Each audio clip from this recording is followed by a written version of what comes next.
Descendente direto da família imperial brasileira, Luiz Felipe de Orleans e Bragança é empresário e cientista político. Autor do livro Por que o Brasil é um País Atrasado, ele se apresenta como pré-candidato a deputado federal pelo Partido Social Liberal, a mesma legenda que tem como pré-candidato à presidência o deputado Jair Bolsonaro. Liberalismo na economia e renovação na política são algumas posições do entrevistado de hoje no Região.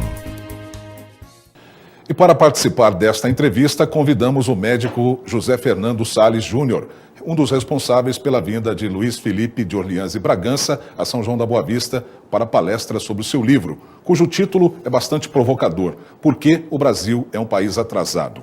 Seja bem-vindo, muito obrigado pela presença, por ter aceitado o nosso convite. Muito obrigado por me receber, muito obrigado pelo convite. Doutor José Fernando, obrigado também pela presença.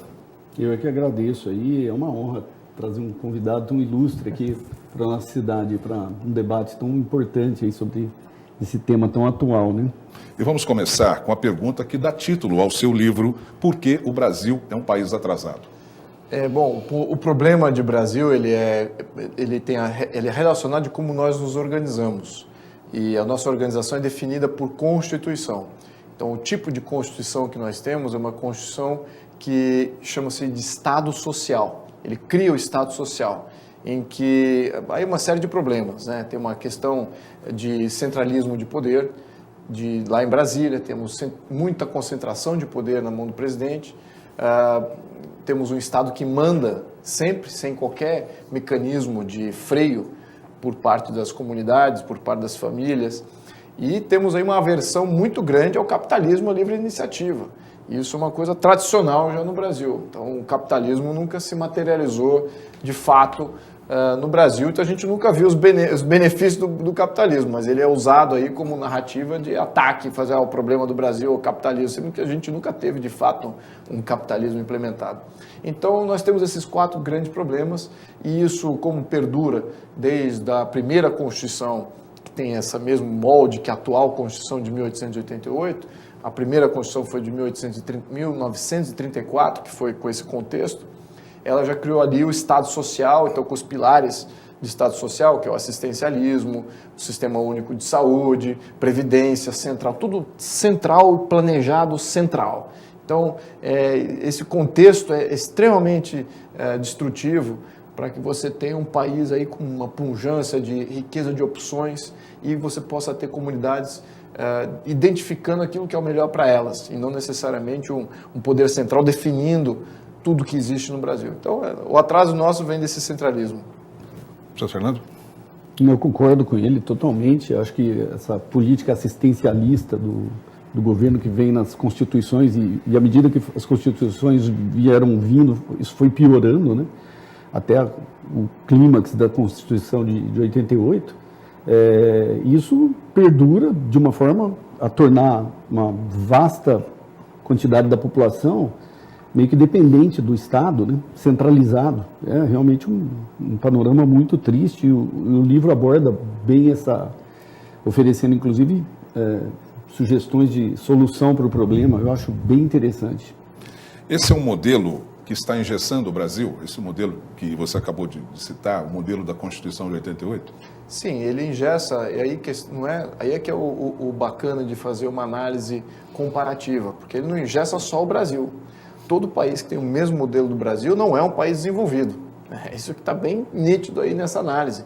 Todos os países que se constituem como um presidencialismo, que tem um poder executivo muito forte, tem uma Câmara só legislando sobre uma vasta gama de comunidades. No caso do Brasil, é um país continental, mas ele é gerido quase que pelo Planalto Central. Os governos locais têm pouca liberdade de se organizar livremente.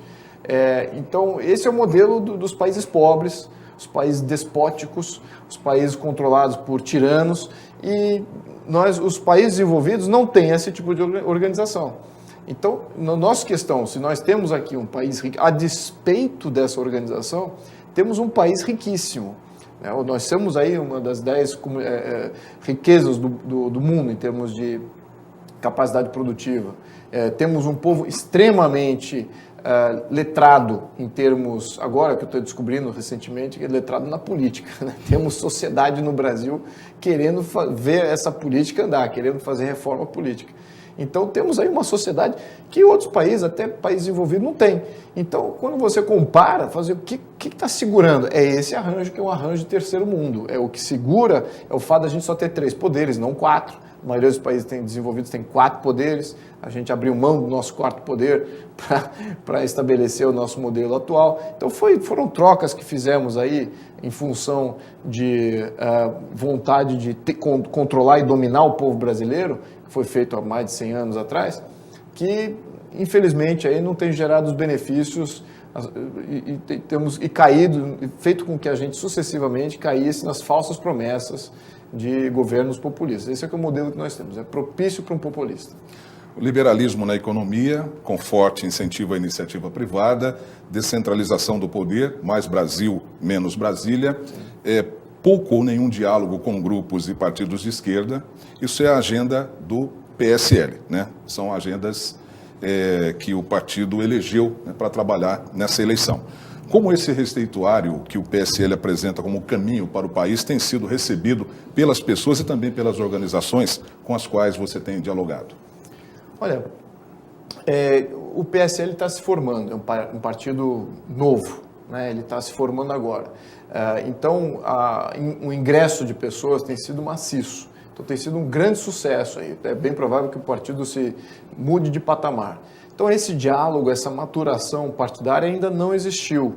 Então, essa experiência de todo esse conjunto de pessoas que se filiaram e como elas estão dialogando com a sociedade e com os outros partidos ainda não se realizou. Acho que temos que passar por esse pleito eleitoral para que a gente possa maturar esse diálogo. Agora, de fato, a gente tem um reconhecimento que a nossa crise atual ela está vinculada diretamente aos poderes, né, a ideias e partidos que representam as ideias de esquerda, né, de centro-esquerda e de esquerda radical. Então, esses dois, tanto a questão da social-democracia ou o socialismo e o comunismo, tem destruído o Brasil, é isso que tem atrasado o nosso Brasil. Então, temos que entender que temos que ter uma vertente pendular para o outro lado, para que, no mínimo, no futuro momento político, nós tenhamos aí um balanço, só que um balanço muito mais, um diálogo sobre, precisamos de um Estado de Direito no comando da coisa pública e, através desse Estado de Direito, de leis e instituições, vamos ter aí um progresso. Tem muito segmento da esquerda radical que quer destruir esse Estado de Direito, que ou lentamente ou radicalmente. E é exatamente isso que nós vemos. Então, vemos políticas que não fazem sentido nenhum do ponto de vista social e do ponto de vista econômico, mas do ponto de vista de obter poder político faz muito sentido. Quais são essas políticas? Políticas destrutivas da economia, por exemplo, destruição da nossa indústria, isso tem sido algo sucessivo, regulamentação sobre regulamentação, a indústria perdendo peso na nossa economia, sucessivamente, a cada ano caindo. Temos aí políticas contra nossa própria segurança, poder defender a nossa propriedade, poder defender nossa própria vida ou a vida dos nossos queridos. Nós não temos, isso desestabiliza a sociedade. É somente com uma sociedade, uma economia desestabilizada, que um poder despótico sobe. É exatamente essa narrativa de esquerda radical que precisamos eliminar do diálogo político. Qual é a futura esquerda que a gente possa debater? Vamos entender que no futuro, espero que um futuro bem próximo, nós debatemos exatamente o que cabe ao Estado fazer e o que cabe à sociedade fazer. Então, essa que vai ser a discussão. E não o Estado é o grande gerador de riqueza, é o grande gerador de avanço social, é o grande gerador de estabilidade. Não é. Está bem claro agora com essa análise que eu pontuo muito bem no livro. Eu acho que está corretíssima essa avaliação e eventuais distorções na colocação, às vezes, do PSL, eventuais más interpretações, a gente tem que enxergar também que não existia um partido conservador. Nós não temos uma voz conservadora no Brasil. Está nascendo agora pela primeira vez, as pessoas estão ouvindo algumas pessoas falar de conservadorismo. A esquerda conseguiu uma hegemonia ao longo de décadas, onde você praticamente tem meios onde você não tem nenhuma voz conservadora. Né? No meio, citando aqui a sua profissão aqui, né? Por exemplo, no meio da mídia, é raríssimo você ter, vocês sabem disso, né? Jornalistas conservadores. Né? Então, hoje, com o nascimento do PSL, às vezes as pessoas ainda conseguem fazer uma má interpretação de algumas colocações, mas está nascendo o conservadorismo. E, claro, que algumas coisas vão ser revistas ao longo do tempo, mas é natural. E isso eu acho um grande avanço para o país, que tenha uma voz que diga, que se coloque em oposição ao pensamento da esquerda. Exato. O Partido Novo, ao qual o senhor era afiliado, também defende essa agenda um pouco mais conservadora. No entanto, o senhor mudou de partido, né, e é pré-candidato a deputado federal pelo PSL. Quais os motivos, então, por ter trocado de legenda? Bom, primeiramente, alguns posicionamentos do PSL me atraíam em termos de a força e a contundência de alguns posicionamentos que eu vejo que são muito mais presentes e tem uma consciência mais ampla dentro do PSL do que talvez os filiados de alguns líderes do Partido Novo. Tá? Sobretudo agora nós temos um grande debate que nós vamos travar, e isso está tardio porque já existe nos Estados Unidos e na Europa, é o debate do globalismo versus nacionalismo. Esse debate a gente ainda nem começou a trazer a público, e precisamos trazer isso a público. E eu acho que o conservadorismo ele vai de encontro e tem já soluções para isso. E dentro do PSL eu vi que essa aversão ao globalismo, ele existe. E precisamos ter muito cuidado mesmo, muito cuidado, porque está aí o problema futuro que teremos que combater. E na questão de mais pontual, eu fui convidado para entrar no PSL, muito bem convidado, o Bolsonaro fez o convite e fui muito honrado com esse convite, então eu achei que essa receptividade tem sido muito boa no partido. E eu acho que é isso. Agora, o Partido Novo é uma excelente plataforma, vamos precisar de um partido liberal pontuando, de fato, os liberais clássicos, né? Vamos lembrar de que tipo de liberal que é o bom liberal. É o liberal clássico, é aquele que não gosta de ver intervenção de Estado em nenhuma área, não são progressistas, são liberais que prezam pela sociedade, prezam pelas famílias, com opções. Esse é o liberal clássico. Tem alguns liberais aí que acabam virando progressistas no meio do caminho, então isso aí já não acho muito bom. Mas o liberal clássico esse é extremamente positivo e muito bem-vindo de ter um partido exclusivamente liberal e ter um partido exclusivamente conservador, lembrando que os grandes debates políticos e as grandes sínteses vieram desse debate, do debate entre o liberal e o conservador.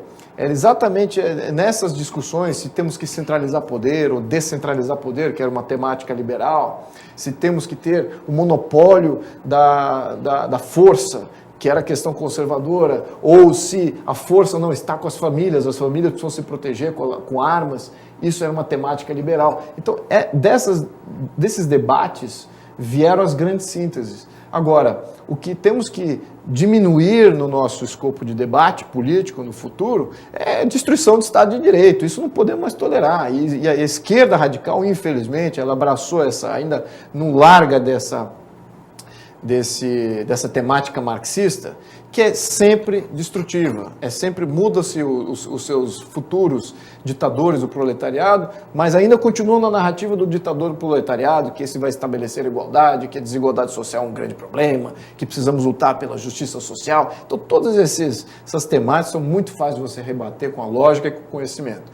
Isso não cabe mais esses participarem, podem até participar, mas eu acho que dominarem o diálogo político. Então temos que entrar aí nesse diálogo mais de o que cabe à sociedade e o que cabe ao Estado fazer. O PSL apresenta como pré-candidato a presidente da República o deputado Jair Bolsonaro. O senhor está 100% alinhado com as propostas dele para o país ou divergem em alguns pontos? Olha, as propostas do Bolsonaro para o país ainda não foram feitas em sua plenitude. Algumas coisas foram ventiladas, algumas coisas eu tenho bastante interesse em explorar mais. Eu acho que um posicionamento a favor de temáticas que são bem concernentes à coisa conservadora, contra o aborto, a favor do direito de autodefesa, direito à propriedade. Isso são defesas, assim, pontos que eu acho muito importante um candidato representar e representar com muita ênfase, porque isso nós não temos. Precisamos de uma proposta muito nítida para a segurança pública no Brasil, precisamos de uma proposta muito nítida para a justiça no Brasil e precisamos de uma proposta para a liberalização econômica. São 3 pilares muito importantes e o Bolsonaro tem propostas nesses 3 níveis que são, na minha opinião, melhores que a dos outros candidatos. E algumas acho que as preocupações que surgem em função do Bolsonaro, da figura do Bolsonaro, do jeito que ele se expressa, eu acho que aí entra uma questão de articulação dele próprio, daquilo que ele pensa e como que ele se articula. Então, mas na verdade, eu acho que com um pouquinho de racionalidade sobre aquilo que está sendo comunicado, né, não estou falando dele, mas estou falando de outras pessoas, racionalizando as posturas dele, como é que ele se comunica, você vê que é uma coisa extremamente razoável, é o que de fato o Brasil precisa nesse momento. Nós não precisamos do contemporizador, nós temos um problema com as instituições públicas, de aparelhamento gravíssimo e profundo. Então temos aí, precisamos de um poder executivo com uma vontade de fazer uma ruptura bem contundente e sem medo. Sem fazer contemporização com essas forças, apesar que vamos precisar das instituições, existem muitas pessoas do bem que querem fazer a mesma coisa que talvez um Bolsonaro queira fazer, ou do que eu quero fazer, em termos de limpeza do sistema público brasileiro, mas não conseguem talvez se articular de uma maneira tão clara e acabam contemporizando com um candidato da vez, ou aquele que vai dar mais estabilidade, uma coisa que aparentemente vai dar mais estabilidade. Então isso eu vejo com uma certa preocupação. O momento não é para se apaziguar, é aí que cresce o problema. O problema é muito grave. Eu sou ativista há 4 anos, eu falo isso de experiência. Nós, como sociedade, digo agora como um cidadão querendo fazer mudança política, é impossível. Então, isso não é típico de país desenvolvido. Em país desenvolvido, um cidadão que se mobiliza, ele consegue fazer mudanças, ele consegue pontuar temas importantes e disso vir grandes mudanças. No Brasil, estamos totalmente blindados fora do sistema. Seria uma ruptura com o modelo de presidencialismo de coalizão que nós temos hoje? Absolutamente. Isso não vem de uma maneira muito... Não pode vir de uma maneira transitória. Tem que vir uma certa ruptura, uma mudança de pauta, uma mudança de agenda, e isso começa a permear as instituições. Agora, quando você fala ruptura, a palavra já ofere a revolução. Não é isso, né? É uma questão de você mudar quem está lá. Quem está lá não vai ter esses vínculos do passado. Quem está lá tem uma agenda limpa, tem uma virtude de querer fazer essa mudança de uma maneira plena. É isso que precisa ter nesse momento, essa consciência que o problema é profundo. Zé Fernando? Você acha que o Bolsonaro já é um político, já está há muitos anos como deputado, e o pessoal acusa ele muito de não ter feito poucos projetos e tal. Isso é discutido dentro do PSL? O que você chegou a ter alguma abordagem sobre isso com ele? Como é que... Olha, as discussões intrapartidárias ainda não ocorreram. O partido se formou há alguns meses atrás. Então, essas reuniões de partido, elas não se maturaram ainda. Agora, você está falando de um fato aqui que é inegável. Né? Eu gostaria de fazer essa pergunta também para o Bolsonaro, né? Mas isso cabe a ele responder, eu não posso responder por ele. Né? Por que ele não fez, ou como é que era a dinâmica agindo com o Congresso, que majoritariamente pensava contrário a qualquer coisa que ele fosse propor, e mesmo assim não propôs nada. Então, isso cabe a ele responder. Acho que eu, como filiado, eu tenho as mesmas perguntas. Agora, estou olhando para frente. Né? Olhando para frente, nós precisamos de um plano de segurança, precisamos de um plano de manter a justiça atuante e pungente e precisamos liberar a nossa economia. Então, nesses 3 pilares, a proposta dele está casando com meus interesses. Eu acho que isso é muito bom.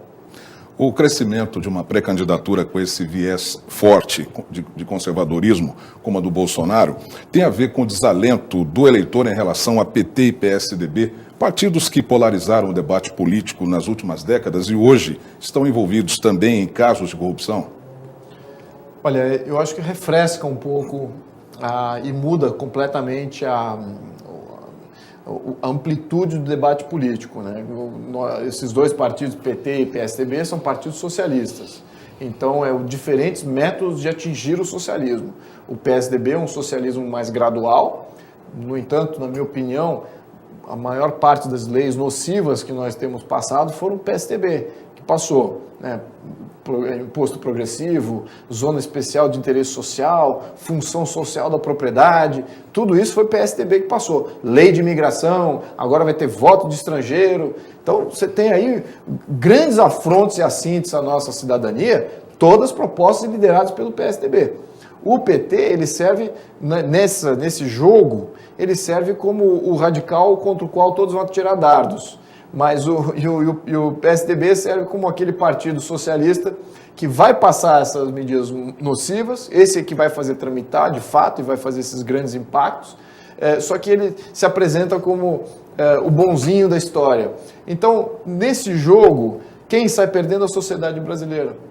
Não havia de fato um contraponto ao socialismo. O objetivo final era o socialismo.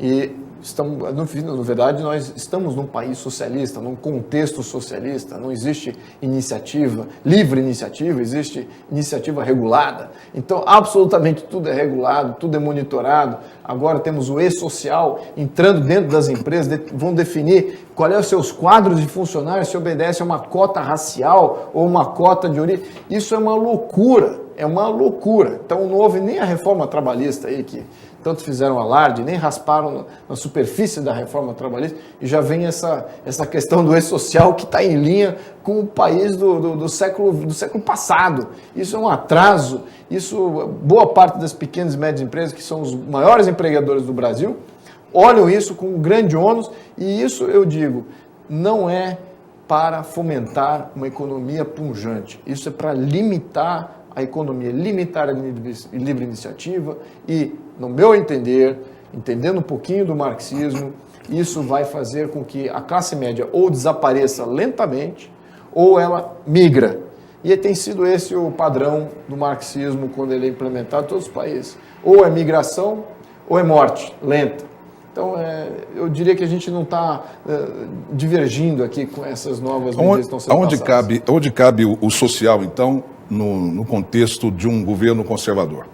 Olha, o contexto a pergunta é muito propícia porque isso não é muito debatido, mas o contexto, as resoluções de problemas sociais têm que ser feitos do ponto de vista local, das comunidades. A pobreza ela tem que ser atacada nas comunidades. As comunidades precisam ficar com seus impostos, ficar com suas capacidades tributárias e também suas capacidades de organização para atender o problema localmente. Quando você atende o problema local, não existe problema nacional. E é aí que nascem os planos nacionais. É quando você não atende localmente os problemas. Puxa, temos um problema nacional. Mas então dê aos prefeitos para resolverem. Os problemas deixam de ser... os problemas nacionais, eles não têm cara. Quando eles entram para o nível local, das comunidades, das famílias locais, aí você vê que o problema tem cara. É o José, é o João, é o Pedro. Aí o problema tem nome. Então temos que localizar a nossa gestão pública. Todas as grandes sociedades têm poder local muito mais poderoso do que o poder central. Poucas leis são passadas no poder central. A maior parte das regulamentações e desses planos são feitos localmente e geridos localmente. Mas na sociedade, na comunidade, né, na cidade, não se tem essa percepção, não se tem esse empoderamento, não se tem essa percepção de empoderamento local. Como fazer isso? Não se tem porque foi removido. Quando você tem o crescimento do Estado social, literalmente você suga recursos locais e transfere para o centro. E localmente o que você faz? Nada, não é para você fazer nada. A lei não deixa você fazer. Então isso tem uma limitação daquilo que você como sociedade livre pode fazer. Então, se nós agora dermos liberdade para que a sociedade local possa se organizar, determinar que tipo de cidade ela quer, para onde vai o orçamento, aí a coisa muda completamente. O poder central fica menos relevante e localmente você acaba tendo uma pujança muito maior. Vai surgir no Brasil cidades riquíssimas. Mas aí tem que mudar o pacto federativo. Porque todas as despesas estão sobrando para o município. Sim. Bom, o Pacto Federativo já é um fracasso só de ter que falar que tem um pacto federativo, porque você, dentro de uma federação. Por definição, se você é uma federação, você não precisa de pacto. Uma federação, ela já pressupõe que é um arranjo que vem de baixo para cima. Então, os poderes superiores, eles obedecem o princípio da subsidiariedade. Os poderes que você dá a qualquer instância de governo acima da família é um poder delegado temporário revogável. Então, esse é o contexto que a gente precisa entender. Se você pode revogar qualquer instância de poder acima, por baixo assinado, ou não queremos mais aquele imposto que financia o deputado federal, não queremos mais aquele imposto que financia aquela agência reguladora lá em Brasília, o governo central que se vire. E acabam se virando com nada. É isso que acontece no contexto suíço. Boa parte dos deputados federais da Suíça não recebem nada, assim como o Conselho de Ministros não recebe nada. O presidente também não recebe nada, alguma coisa mínima. Não existe prédio público. Isso é que é a grande piada na Suíça, é visitar os prédios públicos da Suíça. Onde é que está todo esse recurso? No bolso das famílias. Isso é que é o contexto conservador. Você não interfere nas decisões e nas opções das famílias. Toda vez que você cria um poder central, criando opção, definindo, vamos ter o SUS, vamos ter aqui um plano de segurança, tudo isso, até segurança é localizado.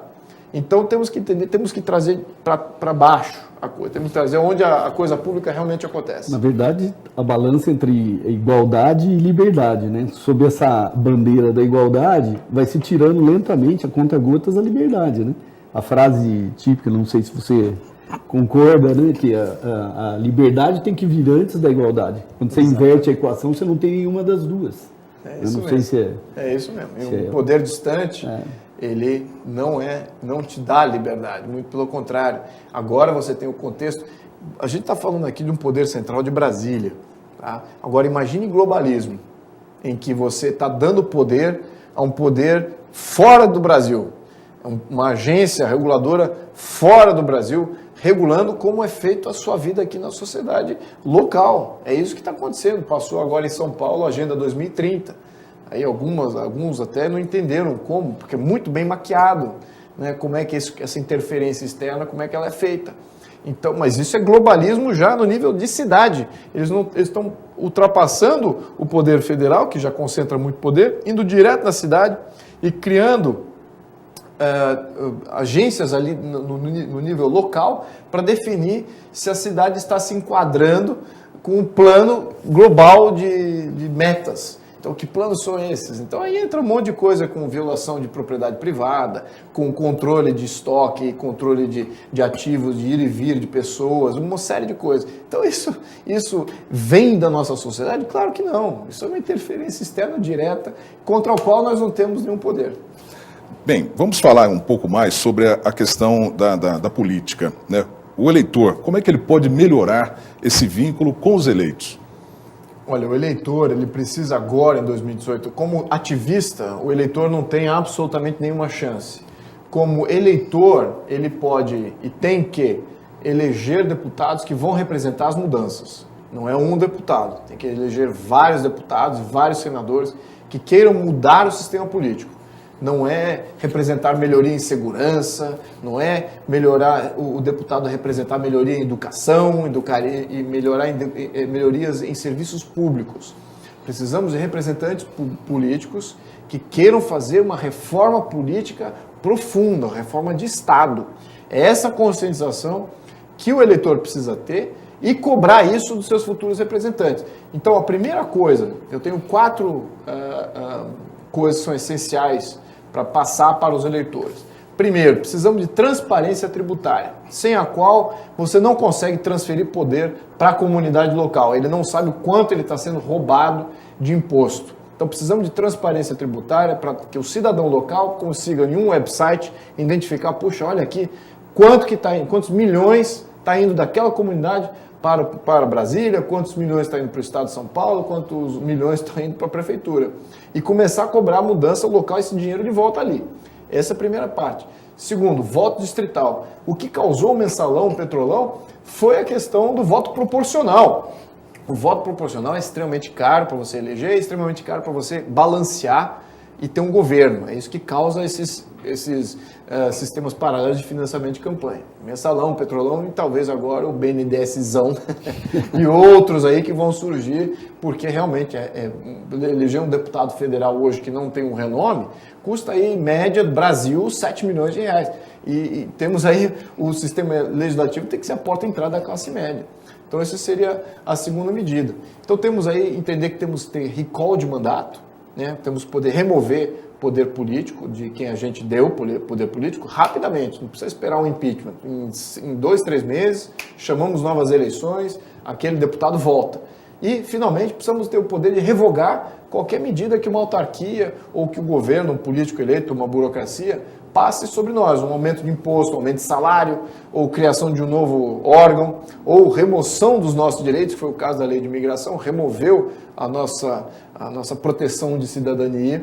Então, nós temos hoje uma cidadania mais abatida em função de uma lei passada por senadores e nós não fomos referendados. Então, nós precisamos ter mais mecanismos de referendo popular para criar freios diretos contra esses representantes. Então, essas são as 4 coisas mínimas que todos esses novos representantes que vão entrar agora em 2018 precisam representar. Só assim, eu diria que seria a garantia mínima que no próximo ciclo eleitoral a coisa vai melhorar. Se a gente não passar essas 4, é a mesma coisa que estamos vendo hoje aqui. Então, esse que é o problema que a gente tem que pontuar aqui e transferir aqui para os teus telespectadores. Eu acho que e também eu acrescentaria aí que localmente, principalmente nas cidades, se começasse realmente a se formar núcleos de discussão política, independente de suprapartidários, mas que se discutisse e que trouxesse as pessoas que, na grande maioria hoje, têm aversão a se falar sobre política, né? Apesar que eu acho que se tem uma coisa que o PT conseguiu fazer bem, né, foi conseguir acordar as pessoas para a política, né? Eu mesmo posso dizer que eu era meio um tanto quanto alienado à política até que acontecesse tudo que aconteceu aí de 2012, 2013 para cá, né?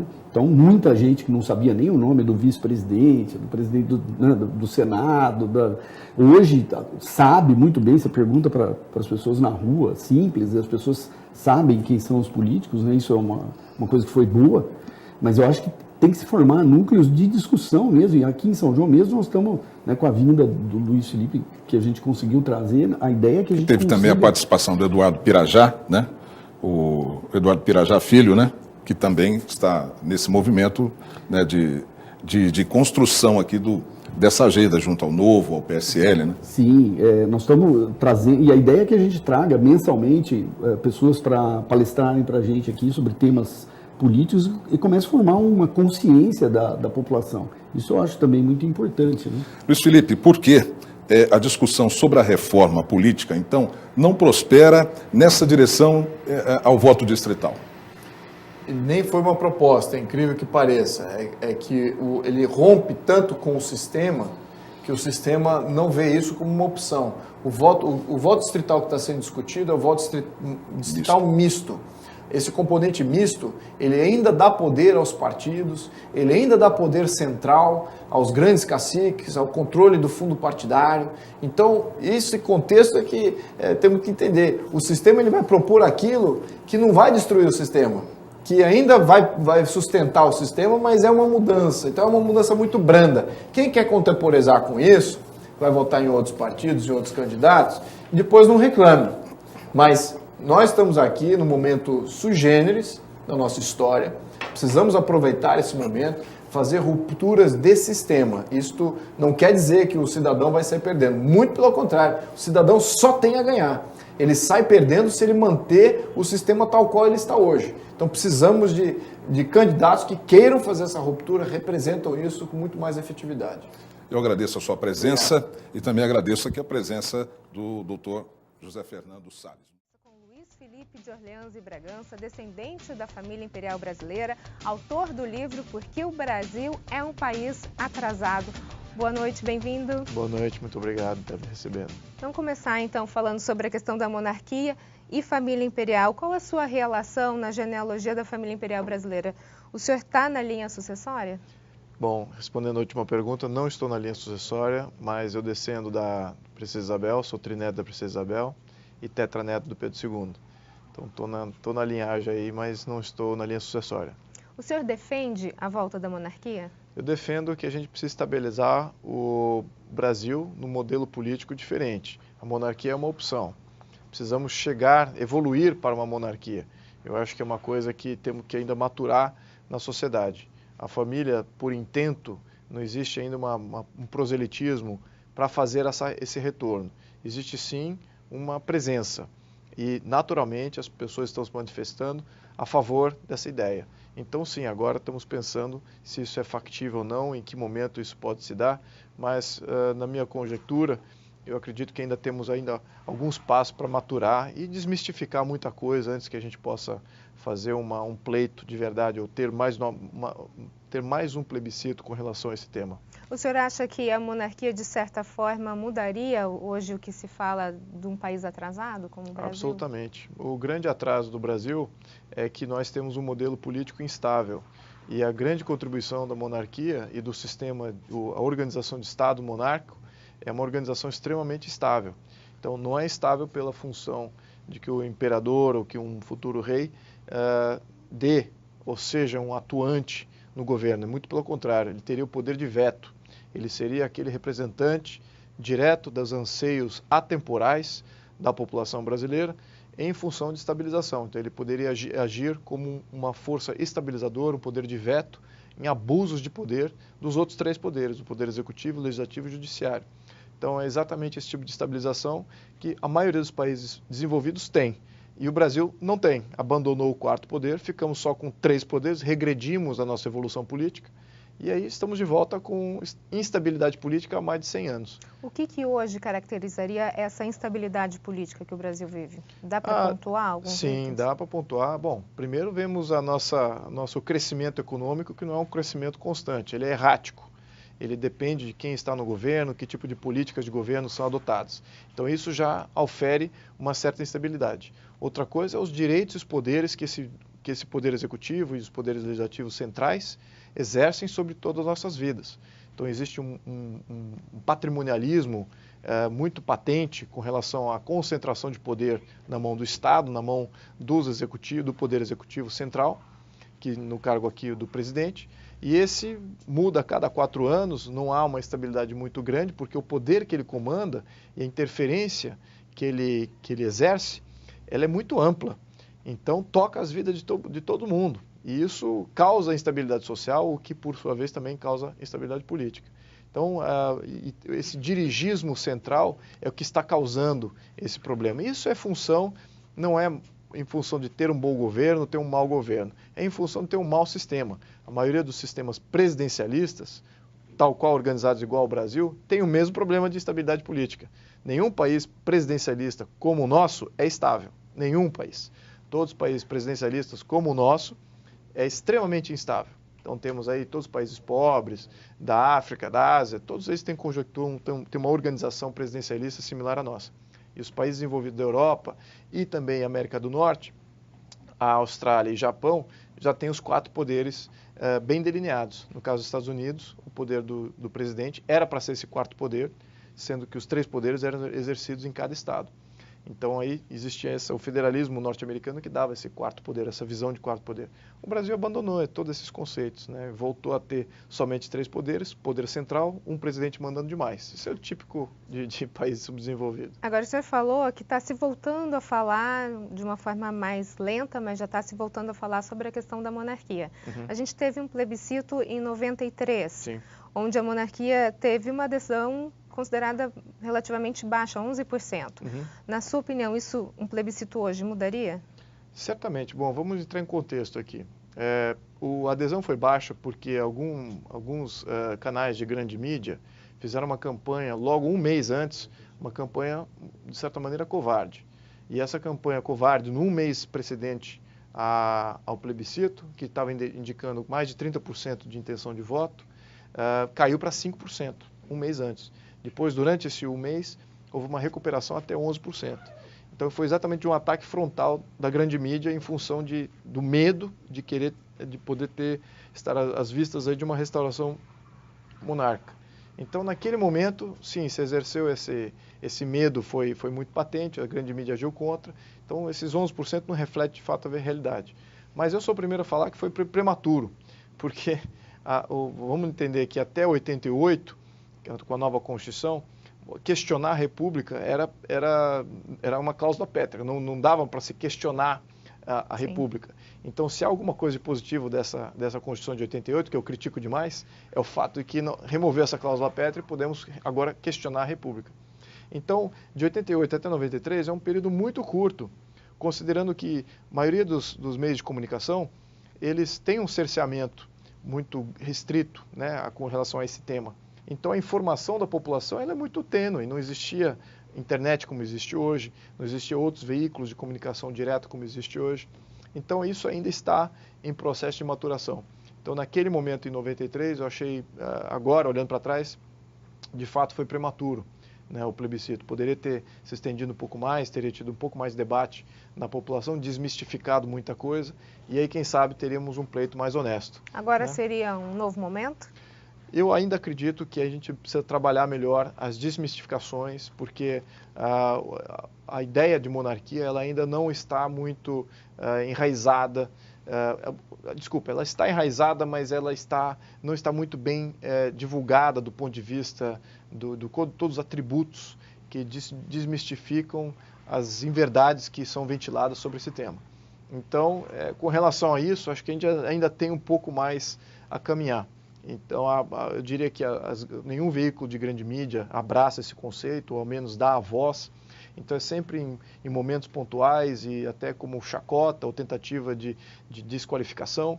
Então, quando você tem esse tipo de abordagem, um pouco não isenta, né, um pouco já com uma percepção, isso pode ser um regresso, uma coisa assim. Aí, quando você tem esse tipo de postulação pela maioria da grande mídia, fica um pouco complicado. E acho que a população merece um debate honesto sobre esse tema, porque precisamos estabilizar o Brasil. Isso é patente. Estamos num período de alta instabilidade política. E eu acho que a nossa geração até agora não viu estabilidade política. Ao menos eu, desde que eu nasci, nunca vi estabilidade política. Vivi aí por todos esses últimos 40 anos aí bem consciente, né, de que nós não temos isso. E o que estamos projetando para o futuro, olhando a atual conjuntura, é mais estabilidade política. Então temos que olhar o sistema como um todo, não é um partido, outro partido, ou uma pessoa, outra pessoa, temos que sair global, né? Exatamente. Ok, no próximo bloco a gente continua a falar sobre política. Nós voltamos em instantes. Até já. O ND está de volta e a gente fala hoje sobre monarquia e eleições, e a nossa conversa é com Luiz Felipe de Orleans e Bragança, descendente da família imperial brasileira e também cientista político. Luiz Felipe, se a gente pensasse que hoje o Brasil, vamos cogitar a possibilidade do Brasil ser uma monarquia, e Michel Temer fosse o primeiro-ministro, uma monarquia parlamentarista, que ações provavelmente seriam feitas depois de algumas denúncias já? Eleições gerais imediatamente. Eu acho que... Não se esperaria o que se espera hoje? Absolutamente. Já deveria ter tido eleições gerais na saída da Dilma, né? Ter saído Temer e Dilma juntos, eleições gerais para senador, para deputados federais, deputados estaduais, todo o sistema, novas eleições. E todos que respondam aos seus casos de criminosos fora do sistema político. E o que nós vimos aí no modelo presidencialista é que todos esses ainda permanecem lá, alterando o jogo para se proteger. Então na monarquia não teria a questão do foro privilegiado? Absolutamente. Acho que isso aí, claro que numa maturação constitucional em que prevalece a igualdade perante as leis, e foi esse o intuito da monarquia constituída em 1824, apesar de que na época de 1824, sim, criava-se ali um intento, quase que uma igualdade perante as leis, alguns tinham algumas exceções perante essas leis em função do seu cargo político, sim. No entanto, numa revisão constitucional futura, o que deve imperar é a igualdade perante as leis para todos. E aí a função do quarto poder é de garantir que isso seja um fato, que não se crie privilégios, não se tem aí mais de 40 mil pessoas em foro privilegiado com um órgão julgador totalmente político e totalmente partidário. Então é isso que nós temos que evitar.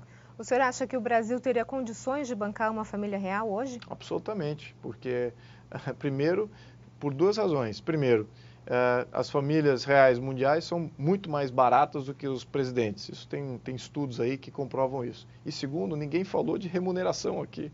O quarto poder não precisa ser remunerado. A família está fora do poder há 130 anos. Para que vai voltar agora para ser remunerada pelo Estado? Não faz sentido nenhum. Acho que a gente tem que resgatar o trabalho cívico, o empenho não remunerado de cidadãos querendo fazer o bem.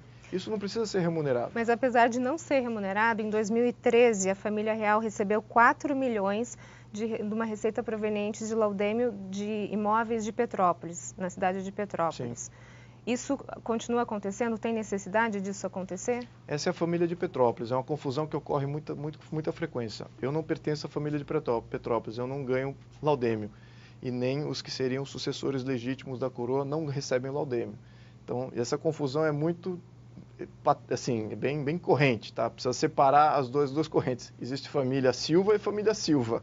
Tá? Orleans Bragança, do ramo de Petrópolis, recebe laudêmio. O ramo de Vassouras, que é o meu ramo, não recebe laudêmio. Então, nessa postulação, eu não... E agora, vamos falar de laudêmio, então, já que é essa consideração. Vou até defender meus primos lá de Petrópolis. O laudêmio, ele foi criado em função... houve invasão de terra de Pedro II, na época que ele tinha uma fazenda em Petrópolis. Essa invasão de terra, ele não queria expulsar aqueles invasores, então ele deu titularidade da terra e não cobrou nada, não cobrou aluguel. Mas então aquele que recebeu a titularidade beneficiava a terra e se por acaso houvesse a venda daquele imóvel que estava construído em cima da terra, pagaria-se o laudêmio. Então o modelo de laudêmio do Petrópolis é diferente do modelo de laudêmio da Marinha, diferente do laudêmio da Igreja. Em 1988, aqueles constituintes que têm um viés socialista anti-propriedade privada removeram laudêmio da Constituição. Então, o que eu acho que aconteceu? Você se privou de um mecanismo que hoje resolveria boa parte dos problemas das favelas no Brasil. Imagina que você tem aí terras públicas invadidas com favela. Imagina aí que o prefeito possa fazer laudêmio, do mesmo jeito que foi feito com a família imperial lá em Petrópolis. Então, ele daria titularidade àqueles favelados, eles poderiam beneficiar seu território, beneficiar sua propriedade, poderiam vender essa propriedade até, a prefeitura faria um percentual desse beneficiamento, da venda desse imóvel, o imóvel ainda continuaria na mão da prefeitura, mas haveria aquele sentimento de posse e um resgate da comunidade. Então, isso é uma perspectiva totalmente errada, achar que o laudêmio é ruim. O laudêmio é feito em vários países desenvolvidos, tem laudêmio. Então, agora é importante a gente explicar para os nossos telespectadores que esse laudêmio não é o laudêmio que aqui na orla da praia de Santos, é outro tipo de laudêmio. É outro tipo o laudêmio da Marinha, esse é outro modelo. Cada um tem o seu modelo. Então, também temos que separar isso aí. Vamos falar um pouquinho sobre o livro, então? Vamos falar sobre o livro. O senhor é autor desse livro? Por Sim. que o Brasil é um país atrasado? Uhum.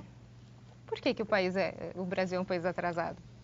Ele é atrasado em função da organização de Estado. É uma organização de Estado autocrática, e que premia a intervenção na economia e não premia a livre iniciativa. Então temos aí uma organização autocrática, fechada, o povo manda muito pouco, temos uma Constituição que dá somente o monopólio da gestão pública para os poderes instituídos, né, para os poderes de Estado. O povo diretamente não tem como frear qualquer norma, qualquer lei, não existe referendo popular, não existe mecanismo de recall de mandato. Então, esse é um dos grandes problemas. O segundo problema, muito centralismo em Brasília. Uma Câmara Federal, no comando da Constituição Federal, interfere em todos os estados, interfere em todas as cidades. Hoje, um cidadão aqui de Santos, ele é mais tributado por Brasília e ele é mais relacionado a Brasília politicamente do que ele é localmente. Então, o fomento de comunidade local é muito pequeno. Então, temos aí um centralismo muito grande. E temos concentração de poder na mão do presidente. O presidente comanda demais, tem muitas autarquias, ele pode nomear para muitos cargos, ele tem um orçamento trilionário e com esse orçamento ele compra adesões e ele faz uma série de adequações políticas para poder governar. Então, esse modelo tem essa dinâmica de cooptação e que acaba concentrando poder, onde os outros dois poderes, que é o legislativo e o executivo, deveriam ser iguais ou deveriam trabalhar em harmonia e com uma certa igualdade e complementaridade do poder executivo, eles são subservientes ao poder executivo. Então temos aí uma espécie de ditadura constitucional velada, né? Não é bem difundido isso, porque a dinâmica do jogo é que o transforma nisso.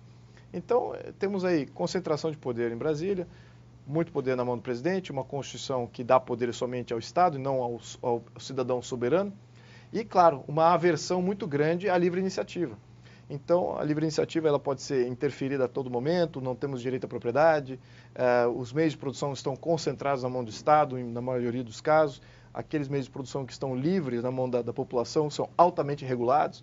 Então, não temos aí um capitalismo, né, per se, temos um problema de socialismo, a verdade é essa. Estamos vivendo agora uma derrocada de um sistema socialista. Então, o país é atrasado em função da perduração desse tipo de ideia no nosso psique há quase 100 anos, né, desde 1934. Okay, será que isso tem solução? Isso a gente descobre no próximo bloco. Nós voltamos em instantes. Até já. O ND está de volta e o nosso assunto de hoje é monarquia e eleições, e sobre isso a gente conversa com Luiz Felipe de Orleans e Bragança, que é cientista político. Luiz Felipe, o senhor é criador do movimento Acorda Brasil, que foi um movimento importante até contra a Dilma, né, para a retirada dela. O senhor fez isso com que intenção? A intenção era pautar as mudanças de Estado que a gente precisa ver para resolver o problema. O problema não era a Dilma, o problema não era o PT. O problema é o sistema que permitiu que uma Dilma e um PT surgissem no nosso ecossistema político. Então, nós temos que trabalhar o problema. Então, nós fizemos várias propostas interessantes, como voto distrital, referendo popular, de recall de mandato, de lei antiterrorismo, fizemos um contraponto à lei de imigração. Então, é um movimento pontual em relação à estrutura de Estado e leis e emendas constitucionais que a gente precisa para a gente melhorar. Então, a remoção da Dilma do poder foi um início, não foi o fim, foi só um início.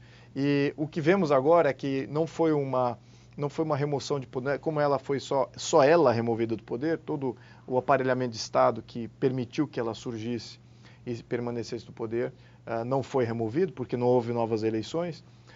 Ficamos aí com um problema, e hoje esses que ficaram aí como um problema estão fechando o sistema político mais uma vez. Vemos como eles aumentaram os fundos partidários, como os grandes caciques, os grandes partidos culpados da nossa derrocada política e econômica, agora estão aí como em primeiro e segundo lugares nas pesquisas de todos os estados. Sim. Então eles estão se recolocando como a solução, sendo que eles foram o problema. Então temos aí um grande problema de autocracia, do problema do poder de Estado se fechando, se blindando contra uma possível renovação. Então, já aludindo talvez ao que você possa me perguntar na segunda, é o que fazer e como resolver. Temos uma pequena janela agora, em 2018. Era uma janela mais ampla, mas depois do fundo partidário, depois de todo o sistema de grande mídia, universidades, fundo partidário agindo e também cessamento de opiniões na internet, temos que entender que a nossa janela diminuiu. Então, o potencial de renovação agora em 2018, de fato, ele está reduzido. Somente programas como esse, que a gente pode passar uma comunicação um pouco mais direta, de que, olha, precisamos prestar atenção que há alguns candidatos em partidos menores que representam de fato a renovação de ideias, renovação de pessoas e renovação de partidos.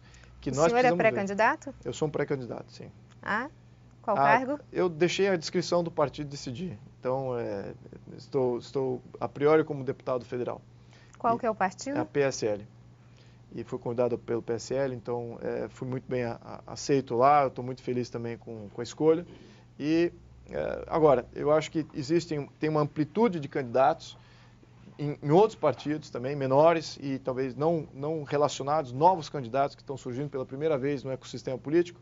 E isso nós precisamos validar ele, o eleitorado precisa buscá-los, não pode se alimentar daquilo que é o mais fácil.